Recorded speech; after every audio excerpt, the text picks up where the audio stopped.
సచిన్ ను God of cricket అని ఇందుకే కదా అంటారు. సచిన్ టెండూల్కర్ ను కోట్లాది మంది అభిమానులు గాడ్ ఆఫ్ క్రికెట్ అని ఊరికే అనరు. ఆయన మైదానంలో సృష్టించిన అసాధారణ రికార్డులు ఒకెత్తైతే 24 సంవత్సరాల సుదీర్ఘ కెరియర్ లో ఆయన చూపిన అంకితభావం, క్రమశిక్షణ, వినయం మరో ఎత్తు. అంతర్జాతీయ క్రికెట్ లో 100 సెంచరీలు కొట్టిన ఏకైక బ్యాటర్ సచిన్.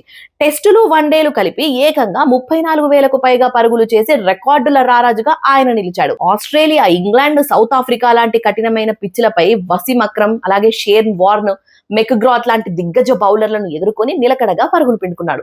9వ కాలంలో భారత జట్టు కష్టాల్లో ఉన్నప్పుడు సచిన్ క్రీజుల్లో ఉంటే చాలు, కోట్లాది మంది భారతీయులు గెలుపుపై ఆశతో టీవీలకు అతుక్కుపోయేవారు. అన్నిటికంటే ముఖ్యమైన విషయం ఏంటి అనంటే, ఇప్పటి క్రికెట్ లో అంపైర్ తప్పుడు నిర్ణయం ఇస్తే వెంటనే డిఆర్ఎస్ తీసుకునే వెసులుబాటు ఉంది. కానీ సచిన్ ఆడిన రోజుల్లో ఆ రివ్యూ సిస్టమ్స్ లేవు. రిపోర్ట్ల ప్రకారం సచిన్ తన కెరియర్ లో ఏకంగా 39 సార్లు అంపైర్ల తప్పుడు నిర్ణయాల వల్ల అవుట్ గా వెనక్కి తిరిగాడు. అంతటి తప్పు నిర్ణయం ఇచ్చినా సరే సచిన్ ఏనాడు కూడా అంపైర్ తో నోటితో వాదించలేదు. కోపంతో బ్యాట్ నేలకేసి కొట్టలేదు. గప్ చుప్ గా బ్యాట్ చంకలో పెట్టేసుకొని తలదించుకొని డ్రెస్సింగ్ రూమ్ వైపు నడుచుకుంటూ వెళ్లేవాడు.